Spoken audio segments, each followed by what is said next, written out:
Yo ya no pienso soltarlo, porque hoy voy a vencer el pasado, hoy voy a sanarlo, y estoy decidida a lograrlo.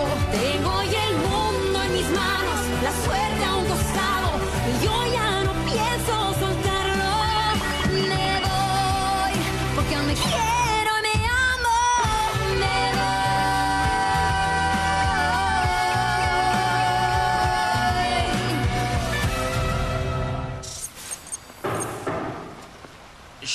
Tu as vu à quelle heure tu rentres? Tu es complètement ivre et tu as sûrement pris d'autres substances. J'ai enfin fêté ma voiture toute neuve et j'ai pas vu l'heure. Et comme personne à la maison a célébré le fait que j'ai terminé mon année scolaire, je suis sorti avec mes amis pour fêter ça.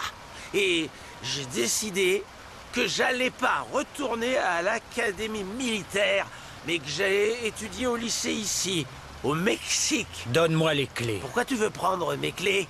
Tu ne peux pas conduire ivre et drogué.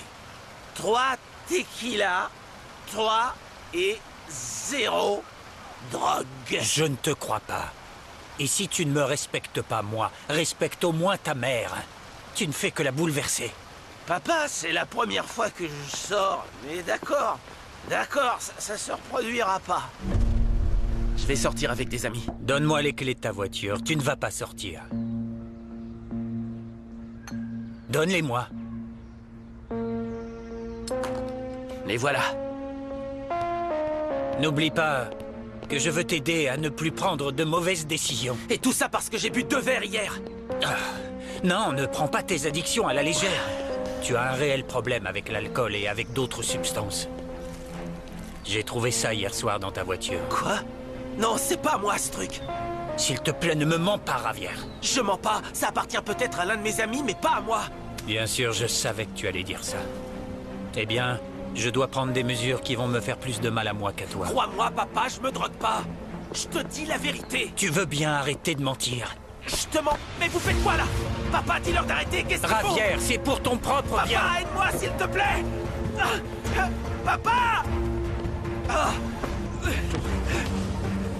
Papa, qu'est-ce qui se passe?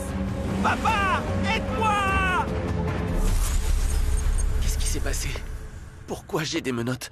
Ravière, tu as renversé une personne. Non. À chaque fois que tu reviens au Mexique, tu as toujours des problèmes.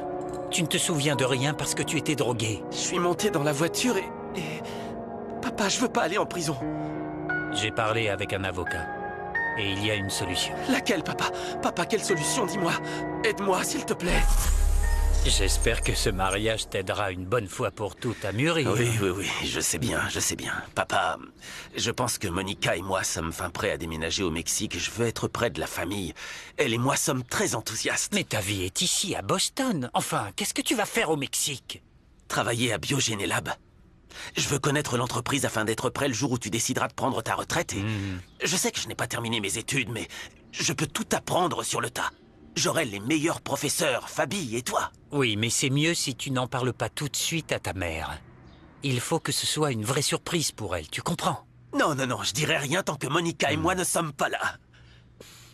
Et dis-moi, comment est-ce que tu te sens? Mieux. Je n'ai plus besoin de prendre quoi que ce soit. Enfin, c'est très rare. Monica, qu'est-ce qui s'est passé? Je sais que nous voulons passer notre vie ensemble. Que c'est notre plus grand rêve. Pourquoi? J'ai compris que je ne voulais pas d'une vie avec toi, Ravière. Tu n'es pas un homme stable et tu ne changeras jamais. Accepter ta demande était une erreur. Tu ne sais pas gérer ta vie. Comment est-ce que tu pourrais faire fonctionner un mariage? Une famille? Pardonne-moi. Mais c'est mieux comme ça.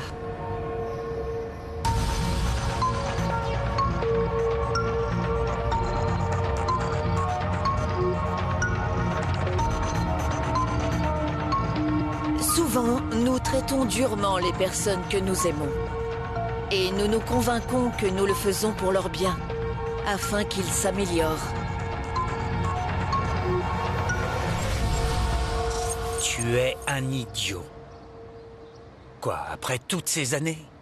Tu ne peux pas me pardonner? Ah! Sois un peu honnête avec moi! Tu ne m'as jamais aimé. Peut-être. Et tu sais pourquoi? Parce que tu n'aurais jamais dû naître.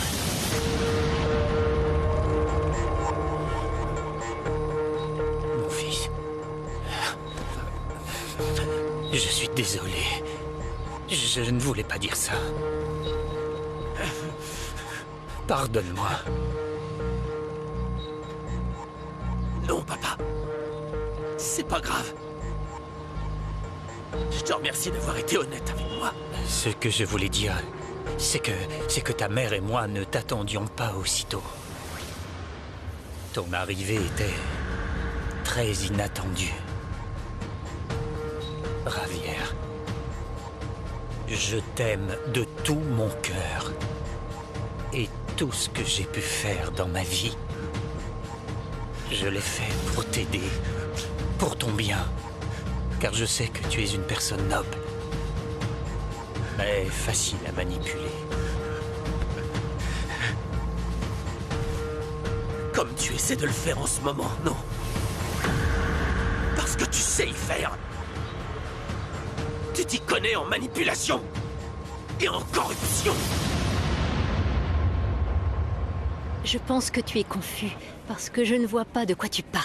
Si tu ne veux pas parler de ce qui t'arrive, c'est pas grave et c'est même compréhensible de le nier. Ça ne doit pas être facile d'accepter ta maladie. Ok, c'est bon. Oui, je suis malade. Mais je suis déjà sous traitement, d'accord? Grâce à ça, j'irai beaucoup mieux. Et puis, je ne suis pas si malade que ça. Ta famille est au courant? Non, non, non, je ne vais pas le faire maintenant. Ma mère vient de se faire opérer et ce n'est pas le bon moment. Et je te prie, Mauro, de ne pas leur dire un seul mot avant que je le fasse. Je ne dirai rien. Je ne vais pas me mêler de ta vie privée. Ouais, Quelqu'un d'autre le sait? non. Non, je ne veux pas que ça se sache. Surtout ici, au travail. Du moins pas pour l'instant. Je ne veux surtout pas perdre mon emploi. Je pense que tu n'as pas à t'inquiéter tant que Monsieur Mascaro te protège. Je t'assure que tu ne perdras pas ton travail. Tu es sérieux? Tu es sûr que tu n'as pas confondu les voitures, Camilo? Ah, mais je te dis que j'en suis sûr et certain. Le jour où Renata est arrivée en retard au travail, quand on la cherchait partout, tu te souviens? Il y avait une camionnette qui partait avec un petit symbole de handicap. Et hier, j'ai vu celle de Mauro et écoute ça. C'était le même modèle, la même couleur et le même autocollant. C'est pourquoi je suis sûr que c'est lui qui l'a amené ce jour-là. Et qu'est-ce que tu en penses? Eh bien, pour le moment, je pense qu'il se passe quelque chose entre Renata et Mauro. Il y a anguille sous Eh roche. bien, si c'était le cas, ils feront un joli couple, n'est-ce pas? Oui, oui. Mais tu sais ce que je trouve étrange? Qu'elles ne nous disent rien. Oh, eh bien, elle doit avoir ses raisons. Honnêtement, je ne vois pas pourquoi. Ils sont tous les deux jeunes, beaux, libres. Attends. Rappelle-toi qu'Alonso travaille avec eux et que Renata a toujours été très discrète. Eh mais, dis donc, tu te fais beaucoup de pia-pia-pia, hein? T'as pris tes médicaments? Oui, je viens de les prendre. Je vais te le dire clairement, je ne suis pas une amoureuse de Monsieur Mascaro. Franchement, je trouve incroyable que tu te laisses aller à de tels ragots, en sachant qu'il est un homme respectueux, professionnel et un vrai gentleman comme on en trouve nulle part. Bien. Tu peux nier que tu es avec lui. Mais aux yeux de toute l'entreprise, c'est exactement le contraire. Je m'en fiche. Ce que les autres et toi peuvent bien penser, je m'en fiche. Tant que je connais la vérité, c'est plus que suffisant. J'ai peut-être fait 1000 erreurs, mais personne ne pourra jamais m'accuser d'être un criminel. Et Arturo Valencia? Et les recherches que tu lui as volées? Arturo n'était qu'un menteur. Et le fait que tu puisses croire ces accusations montre seulement que tu es facilement manipulable. Je vais tout faire pour trouver des preuves de ce que tu as fait. Et même si ça ne va pas ramener toutes les années où tu m'as séparé de ma famille, je vais te le faire payer. Parce que tu es corrompu. Tu ne vois donc pas que Norberto veut te tromper? Il a toujours été jaloux de moi. Tu savais que lorsqu'il était jeune, il était follement amoureux de ta mère? Et son entreprise a toujours voulu collaborer avec l'entreprise de ton grand-père. Mais il a toujours refusé toutes ses offres. Norberto était amoureux de Brenda, et quand ta mère a décidé de me choisir moi, Norberto m'a déclaré la guerre. Et en ce qui concerne les affaires, c'est son laboratoire qui a la réputation d'être corrompu et malhonnête. Tu peux le vérifier. Ravière, c'est toi qui choisis. Ou tu fais confiance à ton père, ou à cette personne rancunière qui ne fait que t'utiliser.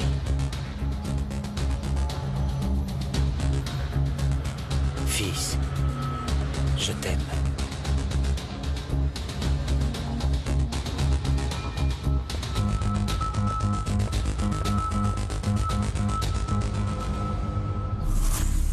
Je n'ai fait que des choses stupides qui affectent ma famille. Je ne veux plus le faire. Ça ne t'est jamais venu à l'idée que tu n'étais pas entièrement responsable de tes bêtises? Et qui serait responsable? Ton père. Il a usé de 1000 stratagèmes juste pour te tenir à l'écart. Il est temps que tu ouvres les yeux. Et que tu comprennes que Lysandro n'est pas celui que tu crois. S'il ne veut pas que tu t'approches de Biogéné Lab, c'est pour que tu ne vois pas comment il a construit cette entreprise. Mais une chose est sûre, ta mère n'a absolument rien à voir avec ça. Qu'est-ce que tu racontes, si c'était vrai? Ma mère devrait être impliquée, elle a toujours soutenu papa. Tu ne sais pas de quoi il est capable. Elle aussi a été manipulée. Je peux te le prouver. Tu es vraiment sérieux? Et pourquoi tu me dis ça maintenant? Parce que tu n'étais pas prêt à l'entendre avant, mais un jour il y a certaines choses que tu verras par toi-même et qui te montreront que Lysandro a toujours voulu te garder loin de lui coûte que coûte.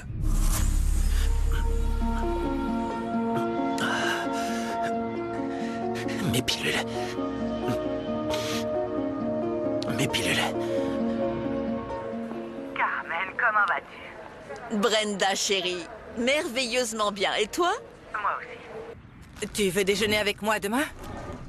J'ai besoin de parler à une amie. Oh, mais oui, bien sûr, j'en serais ravie. On se voit chez toi. Merci, à demain.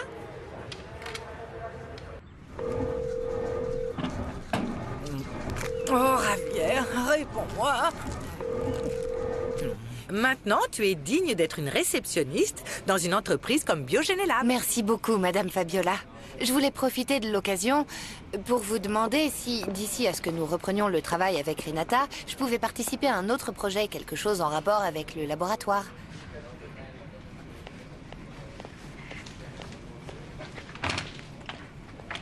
Je te tiendrai au courant.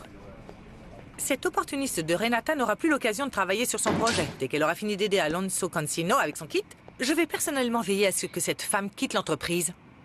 Comme c'est triste, j'apprenais beaucoup de choses grâce à elle. Ne t'inquiète pas, tu n'as pas de souci à te faire. Je vais veiller à ce que tu reçoives une formation tout aussi intéressante. Merci. Mais pour l'instant, ce qui est urgent, c'est de confirmer que cet arriviste a séduit mon père. Qui sait quelle vulgaire combine elle a utilisée pour l'attirer? Je suis sûre que c'est vrai. J'ai juste besoin de preuves.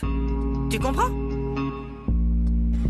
Si c'est le rendez-vous le plus proche que vous avez, ça me va. Au revoir.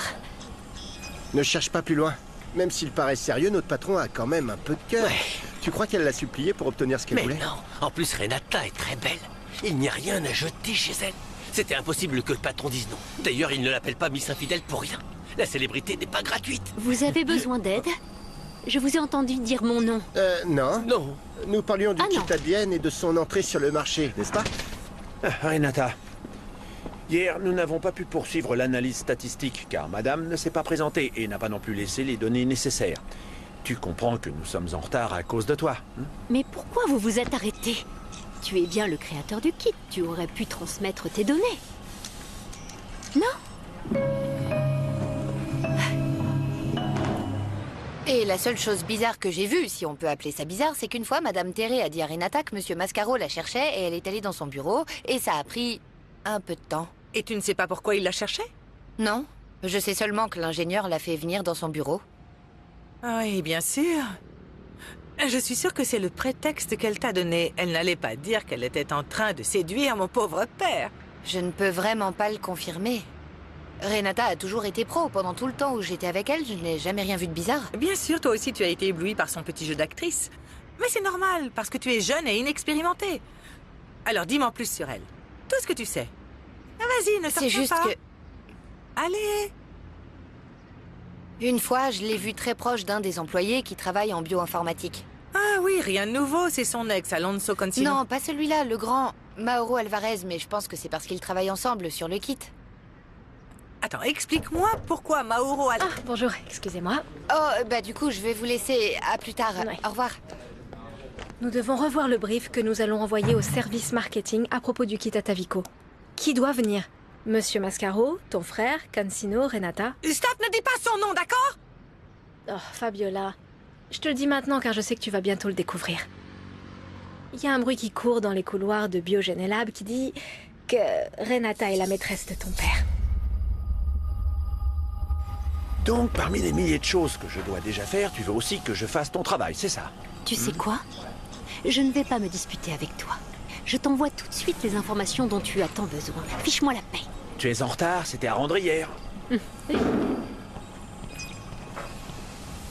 Et voilà. Quoi? Comment ça, quoi? Quoi? Écoute, on n'a pas envie d'avoir d'ennui à cause de toi, Alonso. T'es peut-être le responsable du kit, mais Renata est la préférée. Et si elle va parler avec Monsieur Lisandro et lui dire que tu l'as contrarié?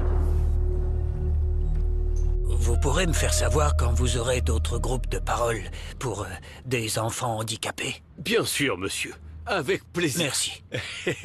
Une autre petite chose. Y a-t-il moyen de retrouver un de ces jeunes intervenants dans ces groupes de parole? Regardez, ici vous avez leurs réseaux sociaux. Vous pouvez probablement les contacter là-dessus. Merci beaucoup, c'est très gentil. À votre service. J'ai jamais pensé que raconter mon accident, enfin, comment j'ai fini dans ce fauteuil roulant, allait finalement me permettre d'aller de l'avant. Tu t'es si bien débrouillé, si tu t'étais vu. Tu sais pas à quel point j'étais fière de te voir là-bas, à parler à tous ces enfants. Grâce à ces groupes de parole, je peux aider beaucoup d'enfants qui traversent des épreuves similaires. Je suis trop contente, parce que je te vois bien rétabli, beaucoup plus serein, et je te vois moins bête, et c'est vraiment trop bien. Ah oui, quelle bonne blague, hein? Oh, ça va, je te dis juste ce que je vois, tu sais très bien que je suis hyper honnête. Tu sais quoi? Si j'avais pas eu ton soutien et ton amitié, j'aurais jamais pu aller de l'avant. Merci, Gemma. Ah, t'es vraiment trop sentimentale.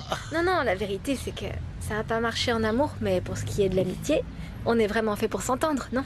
C'est vrai. Oh, j'y crois pas, c'est vraiment compliqué de te faire parler. On dirait que tu aimes qu'on insiste. Comment ça va, les cours? Oh, si tu savais, c'est vraiment la méthode parfaite. Vraiment? Écoute, ça me donne le temps d'étudier, d'aider ma mère dans le magasin, de pouvoir faire des rencontres avec l'association, plein de trucs. Tu sais, j'y réfléchis depuis quelques jours. J'aimerais vraiment terminer le lycée comme toi, en ligne, pour pouvoir faire autre chose. Mais pourquoi tu veux entrer dans le système en ligne? Comment ça, pourquoi? Pour avoir un peu d'argent supplémentaire, car je me contente de ce que ma tante Barbara m'envoie. Et tu le sais, j'adore étudier et je continuerai à le faire. C'est sûr et certain que je continuerai parce que j'aime ça, mais... J'ai besoin d'envoyer de l'argent à ma mère et à mes frères et sœurs surtout. Parce que moi, ça va, mais il faut aussi penser à ces petits monstres. Il doit bien y avoir des informations sur toi, papa. Valencia. C'est pas vrai. C'est comme si mon père n'avait jamais existé. Arturo. Oh, dis donc. Rodrigo. Valencia. Heureusement que tu n'es pas sorti, hein. Le soleil tape si fort que j'ai cru fondre. Quelle chaleur. Et en plus de ça, le marché débordait de monde. Comme si tout le monde avait décidé de sortir en même temps. Ouais, c'est fou, hein. Dis-moi, il y a quelque chose que je voulais te demander. Tu peux me laisser utiliser ton ordinateur pour vérifier mon compte AmiBook? Tonton, ça fait des années que tu n'y es pas allé. À qui veux-tu parler? Ah, quelques amis que j'ai connus il y a des années. Dis plutôt que t'as fricoté virtuellement avec quelqu'un. J'ai pas du tout envie de fricoter ni quoi que ce soit. C'est pas toi qui m'as dit un jour, il n'y a pas d'âge pour l'amour, mon petit Rodrigo. L'amour est une douce flamme qui réchauffe et un feu qui brûle, Arrête, Rodrigo. Ne te moque pas de moi. En ce qui me concerne, mes années de séduction sont déjà très loin derrière moi. Je suis passé à autre chose il y a longtemps. Nous sommes déjà en retard pour l'analyse. Où sont les informations de Renata? Elles sont peut-être arrivées. Je suis sûr que non. Renata ne s'est même pas présentée au travail hier. C'est horrible de devoir compter sur le travail de gens aussi... irresponsables. Nous allons lui redemander les informations. Nous devons être responsables ou Javier ne sera pas satisfait. Ne t'inquiète pas pour ça, il ne s'est même pas présenté au travail aujourd'hui. Nous sommes entourés de petits princes et princesses. Nous avons enfin les informations de Renata, vérifiez vous-même. Et Javier? Il est malade? Je ne l'ai pas vu. Javier est notre chef, Mauro. Il peut faire ce qu'il veut. Oui, bien sûr, c'est juste qu'il doit signer les résultats des recherches, sinon nous ne pouvons pas terminer. D'accord, on va être franc pendant 2 minutes. Nous tous, ici, savons que Javier fait office de plante verte. Terré, désolé, est-ce que Monsieur Mascaro est libre? J'aimerais lui parler juste 5 minutes. Monsieur Mascaro est sorti depuis un moment et je n'ai aucune idée de l'heure à laquelle il sera de retour. Et pour être honnête, je ne pense pas qu'il reviendra rapidement car il a beaucoup de rendez-vous en dehors du laboratoire. Oh, quelle malchance. Tout va bien? Aviez-vous besoin de discuter d'un sujet urgent avec lui? Rien d'important, ça peut attendre. Je reviendrai plus tard et vous me direz si je peux lui parler. C'est Oui, possible? je vous le ferai savoir. Vous avez mon numéro? Oui. Merci, merci, merci. Arrête de manipuler mon fils pour me faire du mal. De quoi tu parles? Je ne ferai jamais une chose pareille. N'essaie pas de me prendre pour un imbécile. Je sais que tu te sers de mon fils pour voler des informations sur mon entreprise. Quelles informations? Tu crois vraiment que ton entreprise pourrait m'intéresser? Je ne sais pas. C'est à toi de me le dire. Est-ce que tu as peur que je t'accuse de quelque chose? Nous nous connaissons depuis de nombreuses années. Et toi et moi savons parfaitement ce qui s'est passé avec Arturo. Tu es juste animé par la jalousie. De la jalousie parce que j'ai développé le glutamol et j'ai pu faire fortune grâce à ça. De la jalousie parce que j'ai charmé la femme que tu aimais. Mais avec laquelle tu n'avais absolument aucune chance. Même si tu viens d'une très bonne famille. Laisse Brenda en dehors de ça. Elle n'a absolument rien à voir avec ça. Si jamais tu continues à essayer de me faire du mal, je te jure que tu vas le regretter, Norberto. Et autre chose, arrête d'envoyer des messages à ma fille juste pour la monter contre moi. Ça ne te servira à rien non plus. Savez-vous que vous pouvez trouver des groupes de soutien pour les personnes handicapées sur les réseaux sociaux? Utilisez la technologie à bon escient. Vous avez besoin d'aide? Appelez ces services d'aide, ils sont gratuits et anonymes. Ten mucho cuidado con lo que subes a redes porque eso ahí se queda para siempre. Mi cuerpo es mío. Tú no decides. No subas fotos que son mías, que no quiero ser viral. Cualquier cosa que tú pongas me puede cambiar la vida. Hay que vencer el pasado.